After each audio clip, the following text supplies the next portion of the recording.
Hello, everyone. I'm Ryan Anthony, host of the Truth That Heals podcast, and I'm making these videos breaking down what the world was like inside of this cult that I was in. It was so confusing, it's very complex.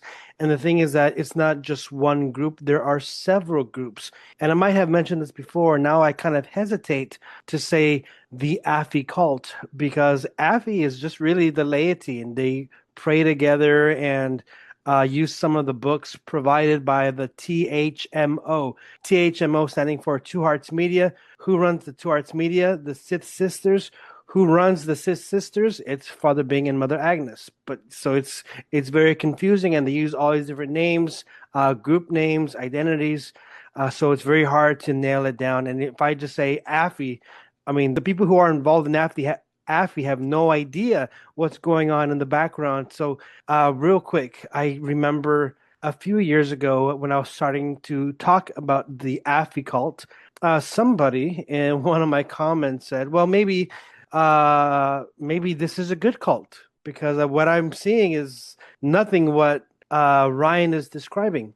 And over the years, I've really thought about it, and yeah, it makes sense because people who are involved in Affy, they're just in that, they're in this limbo, in this place where it's love bombing, where their purpose is really to pray. They're going to be asking you for money. So yeah, people who were involved in Affy, that's not really the heart of the cult. That's not really the cult body itself. That's just like the outside. That's like the furthest part of the cult. So it's like, should I keep calling this the Affy cult? And I'm like, well, I need to break it down. There's so many different groups, and let's try to identify it. Let's try to identify what the purpose of each institute was, and to make these things clear because there's so much confusion. And of course, like the example I gave when I was talking about the Affy cult, people who were involved in Affy were like, "No way, we've never seen any of these things. Ryan is a liar." Well, of course, because you weren't in the camp that I was in, which was still under Father Bing. So today, I wanted to go back from what I said yesterday that there were two camps of the cult because there's so many degrees, but I divided it into two camps. The first camp is that of the laity.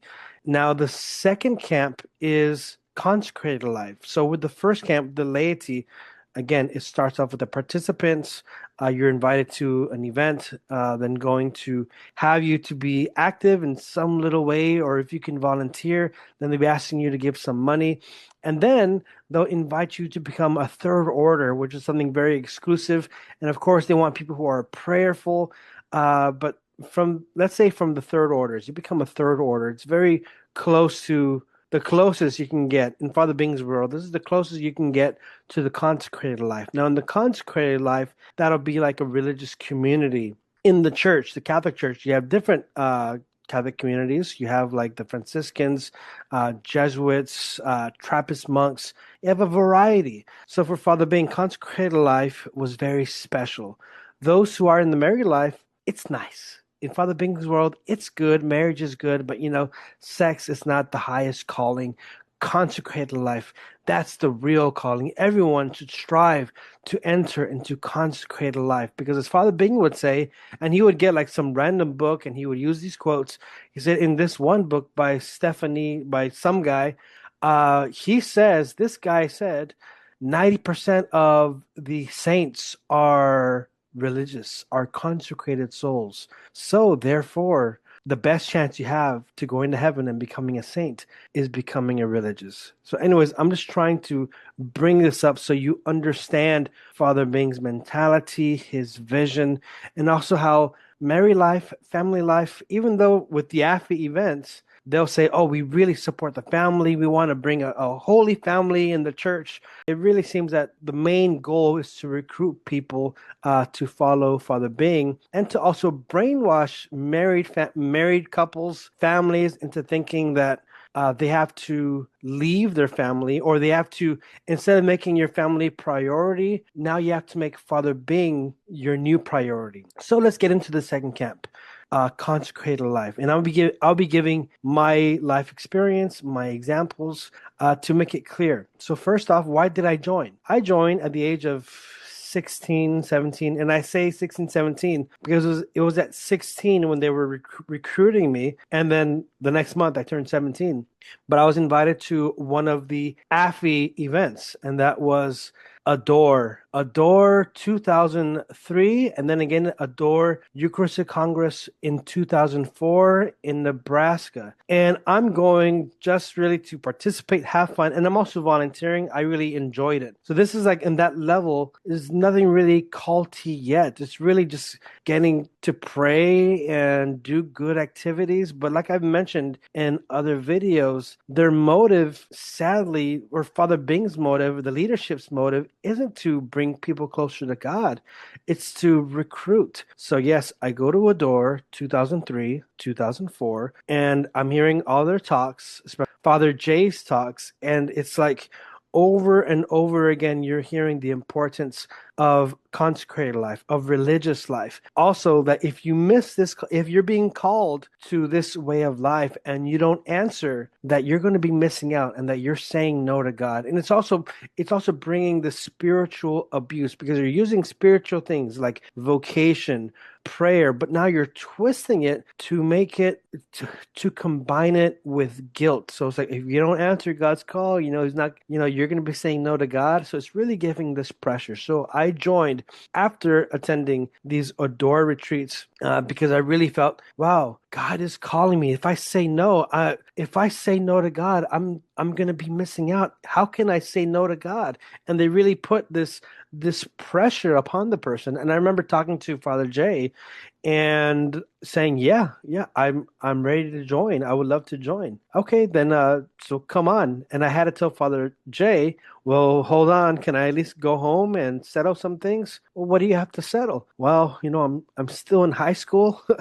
uh I want to say goodbye to my parents. Like, okay, you want to do those things? All right, go ahead. But in a month's time, I need you back. So Adore, Nebraska in 2004 ended around July 17th. Wow, it's like 21 years ago. So it ended around July 17th, July 18th, 2004. And we had a little retreat with Father Jay where I had this conversation with him. And he said, yeah, you know what? You can go back home. Settle your things, settle your stuff, but come back in a month. And I remember communicating later that, hey, my family's also wondering about education. I'm still in the middle of high school. And the response was, well, we'll take care of that because we can have a homeschooling for you here, a high school homeschooling where you can get your education, get that done, and we'll take care of you. All right. So my parents didn't like it, but I pretty much just took off because I really felt that God is calling me. I was very young. I was very naive, and I really trusted these people. And so I joined, and that first level of this second camp is postulancy or aspirancy. Then postulancy is like you're in there, and the purpose is supposed to be that you kind of get the feel of it. But already it felt like a boot camp. And again, they're still just hammering down the importance of this life and how God is calling you and the fears and conspiracies. And we have to read Father Bing's material. We're being played. They would play us audios of Father Bing's talks from his retreats, from his third order retreats. And so we're always getting this. We're always listening to this. So then after you complete postulancy, which is supposed to be like 6 months to a year, that's when they will send you to novitiate. So novitiate is supposed to be a time, well, this whole process is supposed to be a time of discernment. So you can think and ponder, is this what God wants for me? Is this God's plan for me? And to be honest with you, I didn't know what discernment was. For me, the only thing that was focused was obedience, doing what you're told, and also no longer thinking. Don't think. If we give in obedience, just obey. Father Bing would say that if you delay in obeying, that is witchcraft. That's like demonic because the devil, he doesn't obey. He's disobedient. He's proud. So you have to obey. If you delay in obeying, you're making yourself a god. You're committing witchcraft. So there was really at this age just a fear that, wow, not only a fear, but also seeing Father Bing as someone special. And so I really trusted Father Bing. And it was really hard for me because, yes, I I mean, I had goals, I had dreams. I wanted to do so many things in high school, and I wanted to go to college, and I wanted to do this, I wanted to do that. But I think I just pushed it all out because now my purpose had become I have to serve God now. I have to leave all of my dreams because God is calling me. So this is the second camp that I was talking about. They get you from the youth, from those AFI events. What happens is they're scoping out who they can recruit. So I get recruited, I join. Now they have you in the postulancy. And to be honest, I had no idea what I was joining. Now, after the first year, they send me to the Philippines. And the crazy thing is that what we saw in the United States is like when I got sent to the Philippines, it was like a totally different world, not culturally, but I'm talking about in the group. It was like a totally different group because and I feel like in the United States, Father Bing wanted to present the missionaries as like being like super traditional, like very strict and disciplined, and he wanted us to. I remember him saying once, look TV presentable, look TV worthy. But when I went to the Philippines, I just felt that it was a bunch of kids. And they were. Some were like 15 years old, 14 years old. And I think in my previous in one of my previous interviews with an ex-sister, she was mentioning that, yeah, there was someone there who was like 13 or 14 years old who joined. So, yeah, so it's totally two different worlds. And I'm seeing that what I saw from back in the day as a youth going to AFI activities, oh, this is a totally different world. And so people who are listening, who are just in AFI, they have no idea what the hell I'm talking about. So now let's get deeper into the second camp, the consecrated life. So starting my novitiate was crazy. It was intense. It was different. A lot of pain, but there was also joyful moments with my bros. The community, we became a bit of a family. But the thing is that, like I said, it's not what I signed up for. And even though that kind of bothered me, I pushed it aside and I just reinforced what Father Bing would say, and that is obey and God will bless you. This is supposed to be a time of discernment. No, it was just a time of more brainwashing. So then after novitiate, now there comes another level, and that is when you become a professed member. So what Father Bing did was he created six religious institutes of consecrated life. For the men, there were three institutes. For the females, we had three. For the missionary side, you have the oath and the limb. For the secular, you have the smith and the sith. And for the contemplatives, like those who are nuns and monks, we had the CPH and the Koth. A lot of names. It gets very confusing. So that's why I really am trying to make these videos to break it down. Now, the way our novitiate was conducted was that we're all put in formation house. We're supposed to be getting formed on the Constitution, the prayer life. So somehow I was able to finish my novitiate, and after that, we take our vows or pledges, whatever it is that you take. So we make our profession. You stand up and it's like you make your oath or, like I said, your vows. But the crazy thing is that I remember in the evening, I believe it was that evening or later on, after we take our vows, we were in Nueva Ecija, we were in the basement, and one of the priests was now making announcements. Okay, I'm going to announce the institute that you're going to be going to. So he's naming people's names, he's calling people out, and then he gets to me, Ryan, you're going to be an oath. And I was relieved because oath, they're the missionary ones, they're the ones who go out. They're the ones who pray with people, do the home enthronements, and I was just so excited. I was happy about this. But this isn't the way religious communities are supposed to work. And Father Bing should know that. I mean, wow, he always says that he has a doctorate, he has a PhD, but you see how they were playing with us. Because I joined because I wanted to be a missionary. I wanted to save souls. I wanted to follow God's calling, but I didn't know what I was really getting into. It should have been clear. Father Bing should have been clear.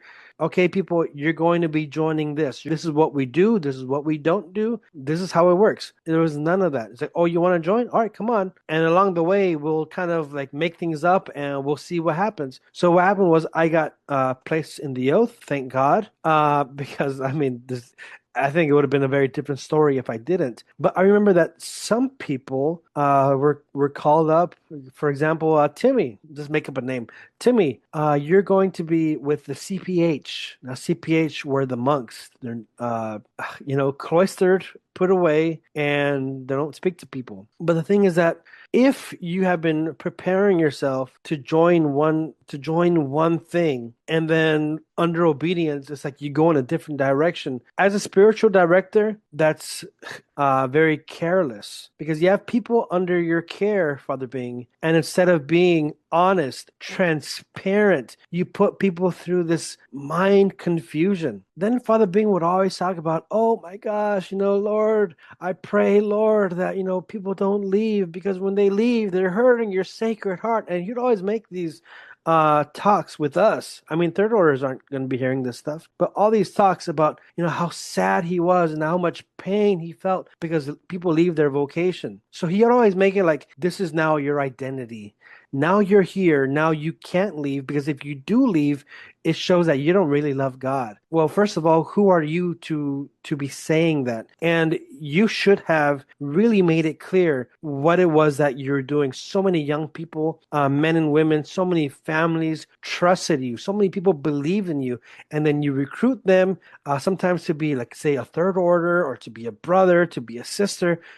But there was no clarity. There was no charity as well, because so many families, when they allowed their sons and daughters to follow Father Bing, to follow Mother Agnes, what happened next is, okay, let's call their family up. Let's ask them for money. And my family, of course, really caring, concerned, and the family, not just mine, but several other families. Okay, we'll give money. Oh, and he'll show a picture of some of the brothers, like, hungry, or like we're doing home construction. Please send your money. We need help with construction. We need help for this.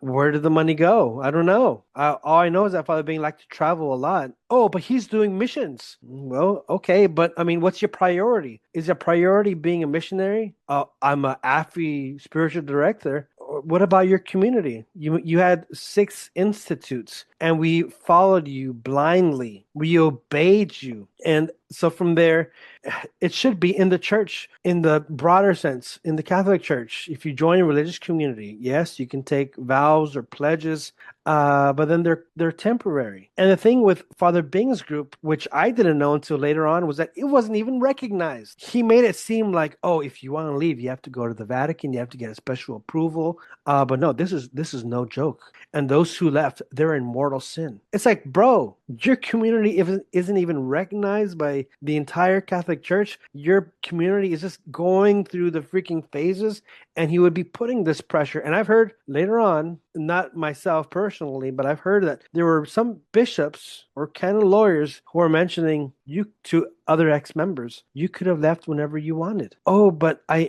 couldn't, because I was a perpetual. And Father Bing said that we needed to go to the Vatican. Nonsense. Nonsense. He was making that up. Your community isn't even recognized. Sorry, no, not trying to hurt you here, but you could have left whenever you wanted to. So that's the thing. We were so trapped, and I thought that this was the end of my discernment. I am here now. I can only do what Father Bing or my other superiors want me to do. Let me be a tool in God's hands, because you get so brainwashed. All you do is, well, again, all you do is listen to Father Bing's audios all the time. All you can do is really read Father Bing's books, or spiritual books, which aren't really educational, because Father Bing would talk about how some missionaries from the Oath, one day he sent them to Italy, and they all left because they got infested by evil spirits. So everything is the devil. Father Bing is the only one with this gift. He has this special truth, and he has a bunch of groups. He has the AFI, the Laity, then you have the Third Orders, the Oath, Limb, Sith, Koth, CPH, and Smith, and they're all different, doing different things. But it was like,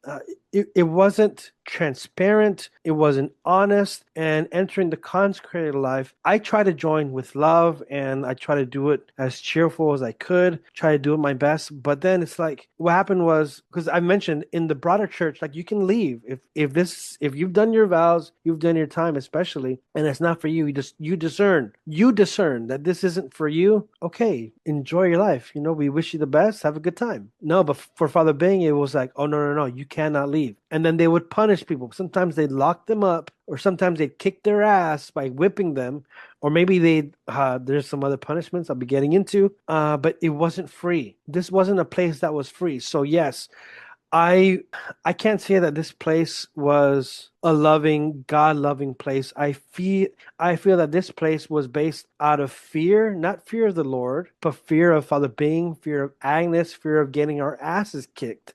And then they'll tell you, well, if you leave, God's going to curse. Father Bing would say this. If you leave, if you leave, God's going to curse you.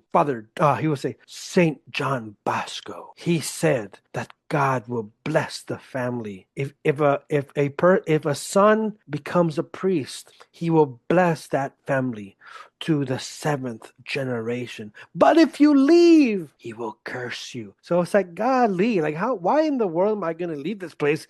If I leave, I'm going to get cursed. But at the same time, it's like, I feel that this isn't for me. I'm seeing things that aren't right, that are deceptive, fraudulent. So you know what? I call it human trafficking. It's hard for me to say even up to now, but that's what they do. That's what they did, was human trafficking. And it was all led by Father Bing and his loyalists. Yeah, you hate me saying this, but hey, I mean, I think there needs to be transparency.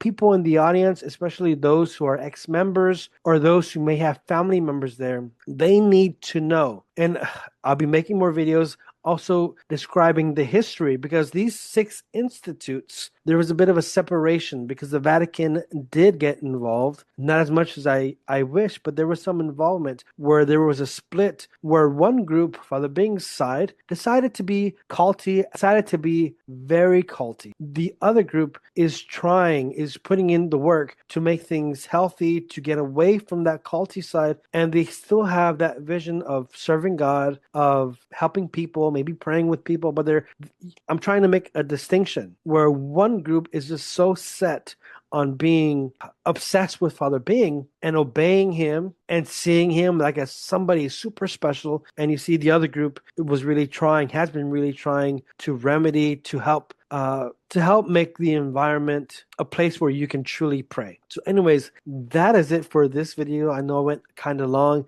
but my next video, I want to be breaking down some parts of our formation in this second camp, in this religious life, consecrated life. So stay tuned and have a good day. Peace.